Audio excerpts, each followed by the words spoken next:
கரூர் மாவட்டம் வேலுசாமிபுரத்தில் கடந்த செப்டம்பர் 27ஆம் தேதி நடைபெற்ற தாவேகா கட்சியின் மக்கள் சந்திப்பு நிகழ்ச்சி பெரும் துயரமாக மாறியது. கட்சி தலைவர் விஜயை நேரில் பார்க்க மக்கள் திரண்டு வந்ததால் பெரும் கூட்ட நெரிசல் ஏற்பட்டது. அச்சம்பவத்தில் மூச்சு திணறல் மற்றும் மிதிப்பு காரணமாக 41 பேர் உயிரிழந்தனர். மேலும் பலர் காயமடைந்தனர். இந்த சம்பவம் தமிழகத்தையே அதிர்ச்சியில் ஆழ்த்தியது. இந்த பேரதிர்ச்சிக்கு பிறகு விஜய் இதுவரை கரூருக்கு நேரில் சென்று உயிரிழந்தவர்களின் குடும்பங்களை சந்திக்கவில்லை என்ற குற்றச்சாட்டுகள் சமூக வலைதளங்களிலும் அரசியல் வட்டாரங்களிலும் எழுந்தன.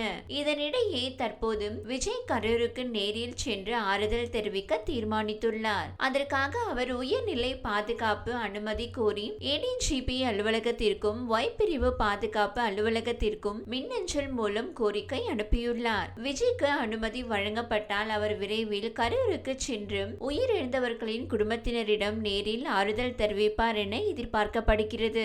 இந்நிலையில் விஜயின் கட்சி நடத்திய பேரணியில் ஏற்பட்ட உயிரிழப்புகளுக்கு இரங்கல் தெரிவிக்கும் வகையில் தமிழக எதிர்க்கட்சி தலைவர் எடப்பாடி பழனிசாமி விஜயுடன் தொலைபேசியில் பேசியதாக தகவல் வெளியாகியுள்ளது. எடப்பாடி பழனிசாமி விஜயுடன் நடத்திய தொலைபேசி உரையாடலில் 2026 சட்டமன்ற தேர்தலை மனதில் கொண்டு திமுக அரசை வீழ்த்த ஒரு கூட்டணியை அமைக்கலாம் என்று யோசனை தெரிவித்ததாக அதிமுக வட்டாரங்கள் தெரிவிக்கின்றன. இதற்கு விஜய் நேரடியாக மறுப்பு தெரிவிக்கவில்லை. மாறாக முதலில் உயிரிழந்தவர்களின் குடும்பத்தினரை சந்தித்து தனது பிரச்சாரத்தை விரைவில் மீண்டும் தொடங்க விரும்புவதாக அவர் கூறியுள்ளார். பிரச்சாரத்தின் போது எடப்பாடி பழனிசாமியை நேரில் சந்தித்து பேசுவதாகவும் ஜனவரி மாதத்திற்கு பிறகு கூட்டணி குறித்து முடிவெடுப்பதாகவும் விஜய் உறுதியளித்துள்ளதாக தகவல் வெளியாகியுள்ளது. அதிமுகவின் மூத்த தலைவர் ஒருவரும் அக்டோபர் 6ஆம் தேதி எடப்பாடி பழனிசாமி விஜயுடன் பேசியதை உறுதிப்படுத்தினார். அவருக்கு சிறிது அவகாசம் தேவை என்பதால் நாங்கள் அவசரப்படுத்தவில்லை.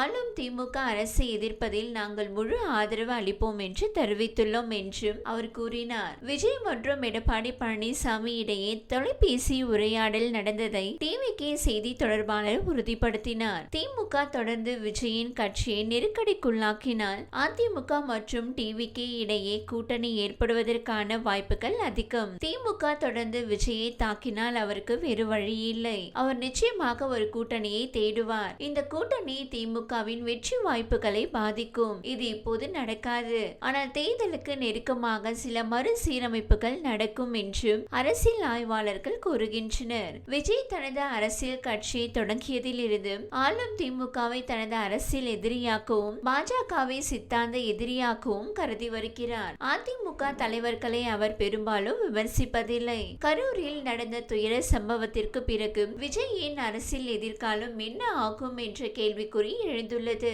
அவர் ஒரு நட்சத்திரமாக மட்டுமல்லாமல் ஒரு தலைவராகவும் தன்னை நிரூபிக்க வேண்டிய கட்டாயத்தில் உள்ளார். இந்த சூழலில் அதிமுக உடனான அவரது கூட்டணி குறித்த பேச்சுவார்த்தைகள் முக்கியத்துவம் வாய்ந்ததாக பார்க்கப்படுகிறது.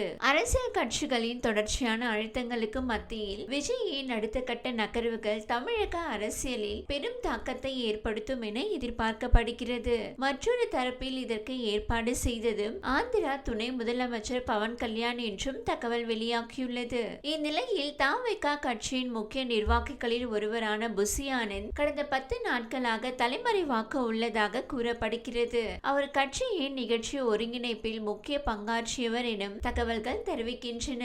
இதனால் கட்சிக்குள் பெரும் பதட்ட நிலை உருவாக்கியுள்ளது. கரூர் கூட்ட நெரிசல் சம்பவம் தாவேகா கட்சிக்கு பெரிய பின்னடைவாக மாறியுள்ளது. கட்சியின் வளர்ச்சி பாதையில் இந்த துயரம் ஆணிவேரையே வெட்டிவிட்டது என கட்சி வட்டாரங்களில் பலரும் கருத்து தெரிவித்து வருகின்றனர். விஜய் அரசியலில் நுழைந்த பின் இதுவே முதல் பெரிய சவாலாக கருதப்படுகிறது. பொதுமக்கள் மத்தியில் விஜய் மீண்டும் நம்பிக்கையை ஏற்படுத்த வேண்டும் என கட்சி தலைமை தீவிரமாக யோசித்து வருகிறது. கரூருக்கு விஜய் நேரில் செல்வது கட்சியின் மனிதநேய முகத்தை மீண்டும் வெளிப்படுத்தும் முயற்சியாகவும் பார்க்கப்படுகிறது. இந்த வீடியோ உங்களுக்கு பிடித்திருந்தால் லைக் செய்யுங்க. மேலும் இதுபோல் வீடியோ தொடர்ந்து பார்க்க நம்ம ஒரு சேனலை சப்ஸ்கிரைப் மற்றும் ஃபாலோ செய்யுங்க.